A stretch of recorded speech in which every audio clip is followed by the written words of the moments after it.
Welcome everyone, it's Neil here from 3D Tutor, back today with a game-changing plugin. This plugin is so good, all of you out there are going to want to check this out. You can now render any of your projects and get professional results with one plugin. Yep, that's right guys, one click to install and bring any of your own projects to life. Everything is set up with just a push of a button. So if you want to get this and all of our other geometry nodes and courses for free, then check out our Patreon. Please give this video a like. Let's try and get 1,000 likes and really push this plugin out there into the Blender community. We really believe it's that good. Now enough of all that, let's get started. So first of all, I'm going to show you how to install the actual plugin. Then we'll move on to rendering. And finally then I'll show you all the render layer passes that you can actually work with, which is pretty much every single one of them.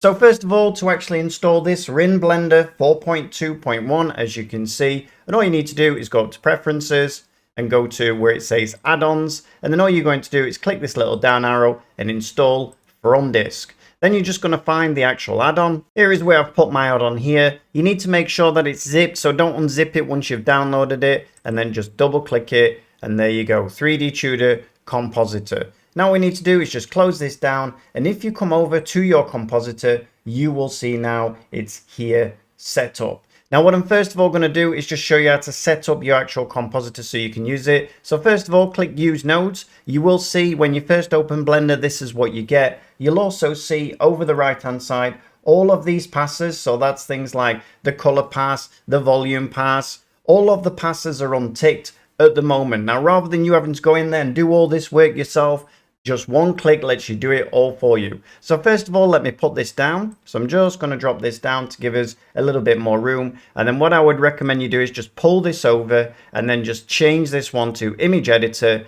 click the down arrow and click Render Results. Now once you've rendered it out, everything is set then. So this will appear here. So the actual render will appear here. And now let's come back to the actual add-on. So what I'm going to do is just click 3D Tutor here. And you can see you've got a little button here that says Setup Compositor. At the moment, none of these are ticked on, as I said, and we just click this button and there we go. Everything now is set up and you are ready to render.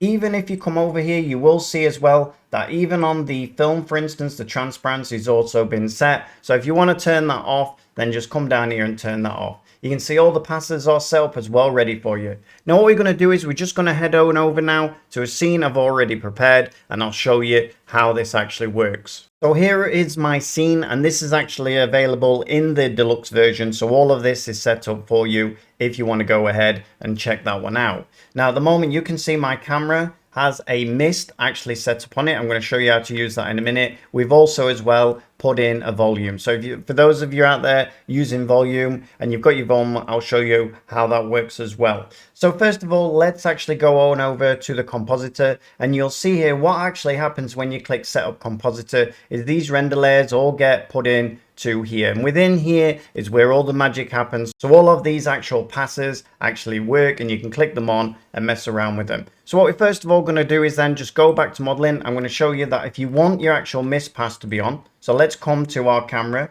come over to the right hand side, and you will see that one that says here mist. Just make sure that is actually ticked on. Once you've actually ticked that on, then you can come on over to your world settings, and then all you need to do, you can see here you've got one that says mist pass. Now I recommend that you put your mist pass from nearly the start of the camera, so around here. So this is the start and this is the actual end over here. So you can see moving these around actually changes the length of the actual mist pass. And I recommend you do it like that because you can have mist then right up to the camera and you can just keep putting it back as you go along.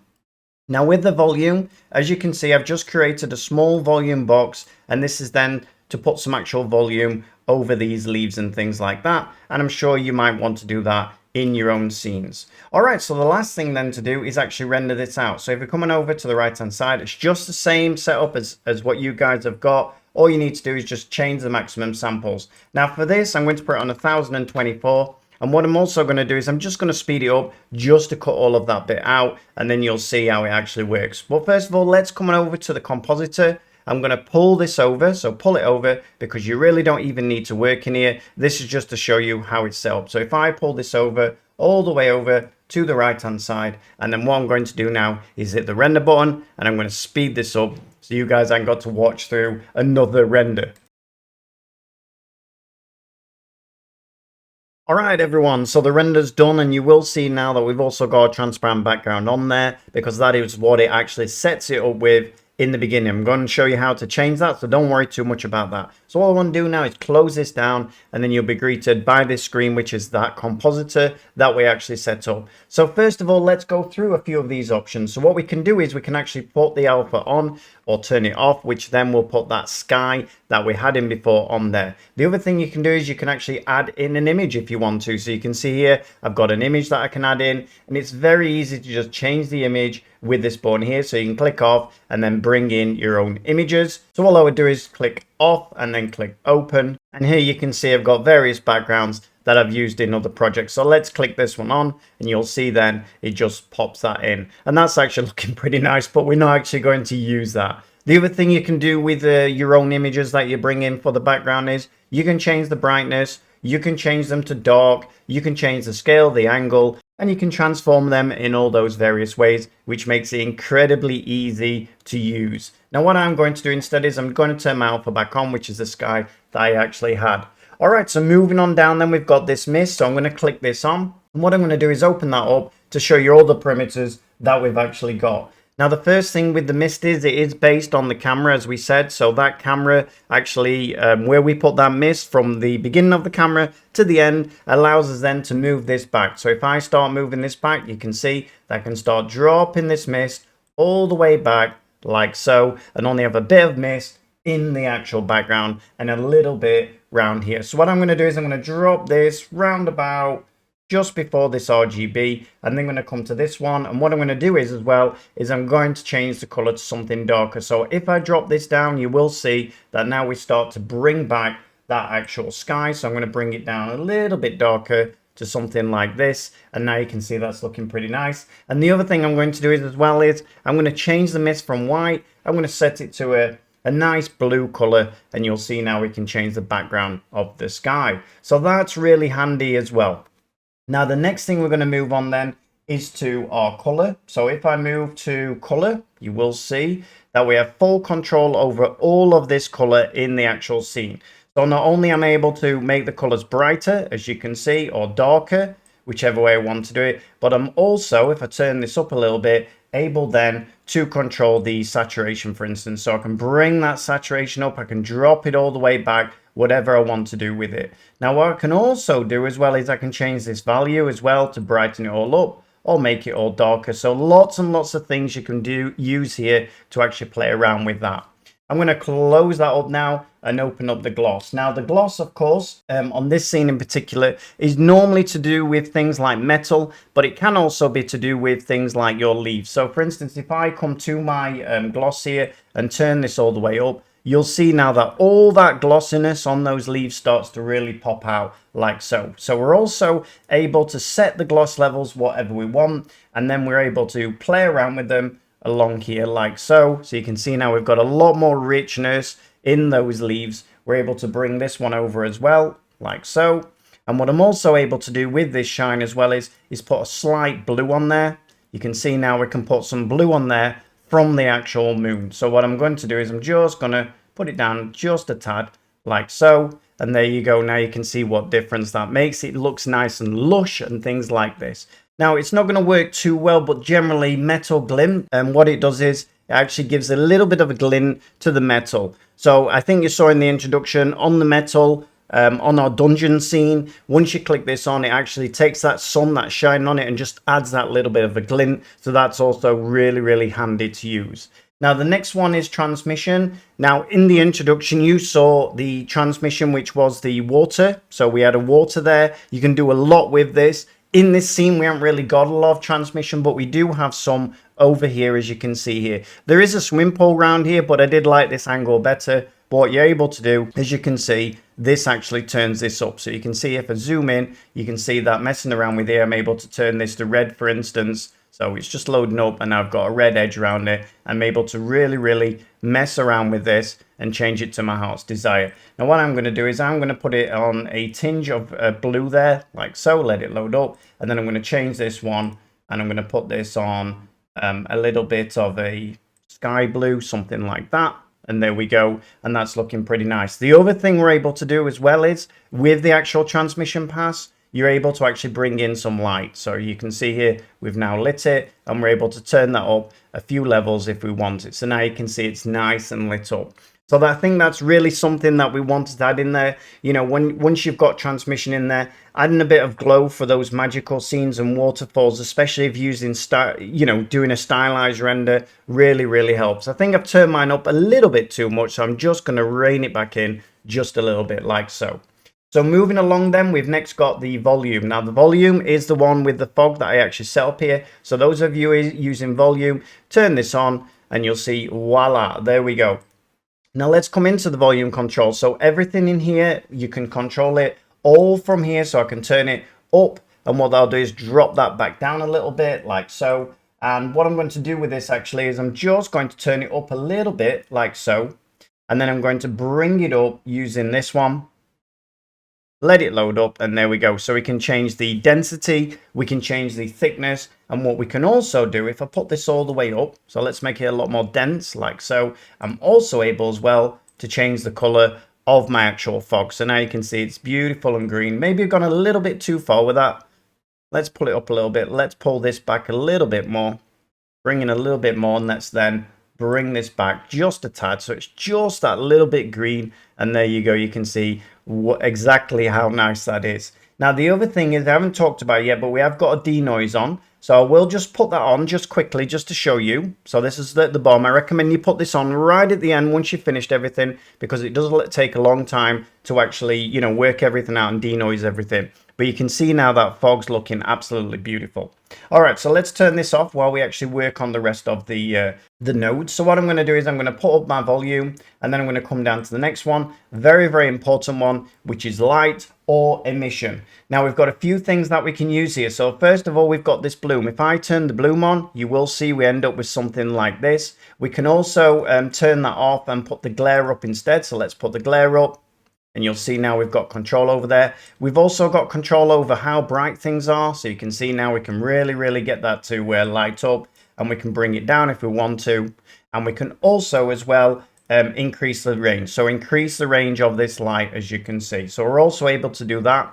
And what's more, when you're bringing in your own lights, it's always handy if they can give off a certain color. So if I come in and I want to give off let's say a nice blue color, for instance, for the moon over there. So let's put this up, and there you go. Now we've got a nice blue tinge. We can even go more than that if you want to, so we can go all the way up here, and now you can see we've got a nice tinge to that. All right, I'm gonna just turn this down a little bit just so it looks good. I'm going to leave it like that. I think I'm happy with how the light looks there. I'm happy with my mist. I'm happy with my fog. And now let's move on then to the environment. So the environment is this part on here. You're also able to control that. So if I come in, turn this up. So if I turn this up, you will see that this environment on the background. So let's turn it up even more. There you go. You can see those stars now really starting to shine. The other thing we're able to do with the background is I'm able to actually change the color as well. So if I come to the gain here, I'm also able to, let's say we want a bluish sky.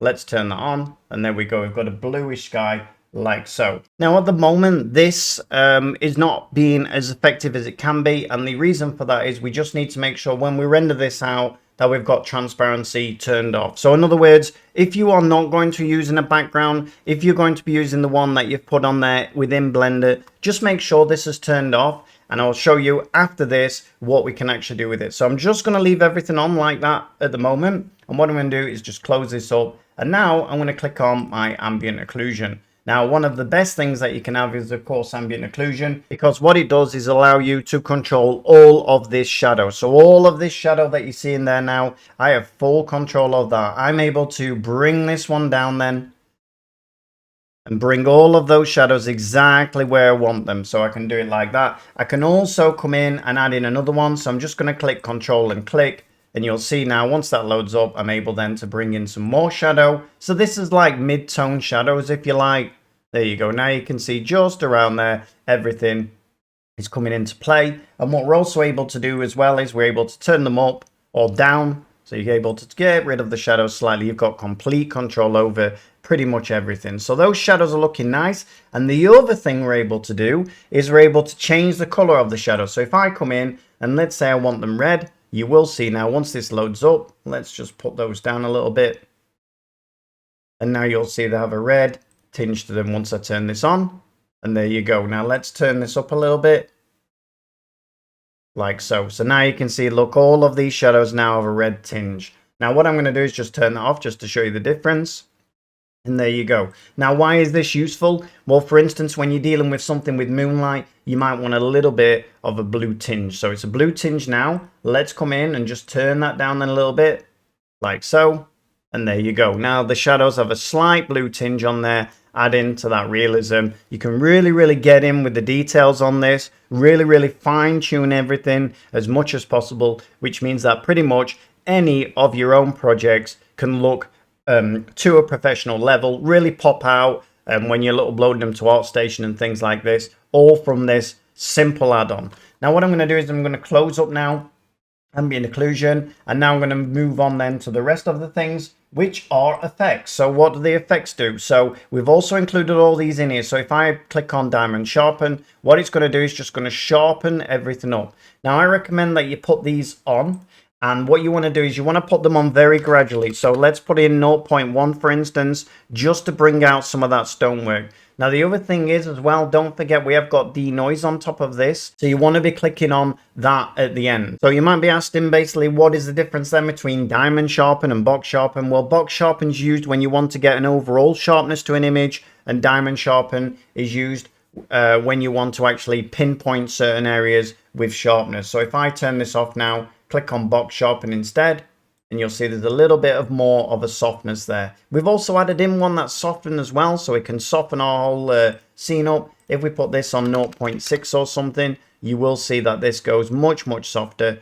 as you can see now. And sometimes that actually looks a lot nicer. So if I put this on 0.3 for instance, and then you'll see that we've still got that sharpness there, but we've got that slight softness to the image that makes it look a little bit more professional in my opinion. We've also got anti-aliasing, which will get rid of all this jaggedness on here. That's really if you want to go into the weeds. And we've also added in color balance. This is really important actually. So turn on your color balance, open that up, and this is how you define basically what the overall feel of your image is. So you'll notice on something like World of Warcraft, Wrath of the Lich King, it's all very blue. If you notice something like a film like Matrix, it's all very green. All of this is done with color balancing. So if I come in, for instance, and I put this on green, you'll see that the whole thing will turn green. Now, obviously, it's not done to that degree. It's done very slightly. So you can see here, we'll add a little bit of green on there. Can you see how that works? Now, this one is the wrong one for the green. What we're going to do instead is just add a tiny bit of blue, and then we've got a bit more moonlight on there. Now you can see that that's probably a little bit too much, so I'm just going to put it down a little bit, and there we go. Now we've got a bit of blue going in there. Now let's add a little bit of green as well. So if I come in, what I tend to do, by the way, is if I'm using color balance, I'll put it right to this end just to see which parts are affected. So we can see kind of most of these parts are mainly affected, especially the sky. So if I come in now and I put it right about there, just on a little bit of green, and there's a little bit of green, but it's not too obvious, as you can see. The other thing is, if I go back as well to my ambient occlusion, we can still drop that up a little bit more if needed, just making it a little bit brighter, like so. All right, so far so good. So let's carry on. So we've also put in here an RGB curves. So if I bring in the RGB curves, turn it on, and then what I'm going to do is just put it up, and that's then going to brighten the whole image. So you can brighten the whole image right at the end and get just that amount of light that you want in there. Next of all, then we're moving on down to hue correct. And basically with this, we can actually saturate only certain colors. So if I want to, for instance, saturate the red, I can just turn this down and you'll see what happens. It starts to go, as you can see, that kind of gray color. So we've also got control over how much saturation based on the actual hue. So we can change all of these, bring in more green, or we can, for instance, drop the green down, drop that back, as you can see. So it's a very powerful tool. Not many people use this, but it's really handy for getting that perfect look that you want. Next of all, then we've got brightness and contrast. And of course, this will, you know, turn up the brightness of the actual scene, and you've got a lot of contrast there. So if I put this on 0.8, for instance, we've got that misty type of look now to it. And finally, the last one, the hue and saturation. This is the overall saturation of the scene. So for instance, if I put this on 1.2, it will bring out all of the colors now, as you can see. So I tend to come on there and put it on just a little bit. So 1.05, something like this. We're also able to change as well the overall hue of the scene. Not that I recommend, you know, messing around with this, but in case you want an alien scene or something, or you want a certain hue to it, then go ahead and mess around with this. And again, we're also able to change up the values and things like that. All right, so this is looking pretty good. Now, what I want to do now is come to denoise. So this is the last one that we click. You can see at the moment, we've still got a lot of haziness around here. This means that then you can use a much lower sample level. Once you click this denoise on, it's going to clean everything up for you. Hopefully get rid of all those fireflies and things like that. So you can see now the difference will be down here. And now you can see this is all smoothed out, looking really nice. From here, what you can do is you can go back then to your box sharpen, turn that on, and let's sharpen the image up just that fraction like so. And now you can see it's looking an amazing image. Now what I'm going to do now is, before I finish, I'm just going to show you what it's like if we actually render this out on transparent. I'm also going to show you at a lower sample level what this powerful add-on stroke plugin can actually do. So what I'm going to do is I'm just going to turn off my transparency. I'm going to come up then and put the maximum samples on something like 20.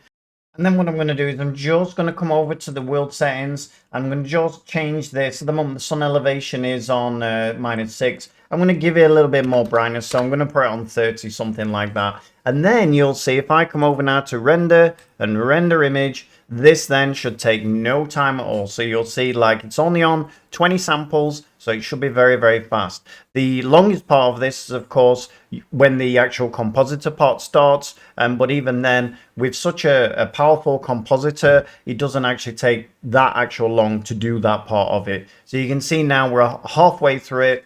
And you will see once it gets up to, you know, nearly 20, you'll see then the compositor will take over. That is normal. It will take a little bit of time extra then, and then you'll be able to play around with it. Now you can also see on this now that the sky is already quite blue. And the reason for that is, of course, is we actually changed the lighting now. So we've changed it so that that sun is a little bit higher in the sky. So there we go. Now what I'm going to do is I'm going to close this down. I'm going to come back then to my compositor, and what I'm going to do is just turn off my mist, just so we've got this view on the sky. I'm also going to turn off the denoise as well. Just turn that off, let it load up, and then we're going to come back to this environment. And what I'm going to do is change this sky a little bit. So if I come in now, I should be able to come in, let that load up, and change the background of this sky once it actually finishes loading. And there we go. So now we can change the background to whatever we want. We can also change the color of the sky as well when we want, not just those stars. So let it load up again. It's going to take a little bit of time to put everything through here. And there we go. We can change it to whatever we want. All right, everyone. So I hope you really enjoy this. I know this is going to be huge. I know so many people out there are going to really want this actual plugin. It's just one click, and then you're actually able to do pretty much anything you like, and you're able to get fantastic professional results right off the bat. All right, everyone. I'll see you on the next one. Thanks a lot. Happy modeling, everyone. Bye-bye.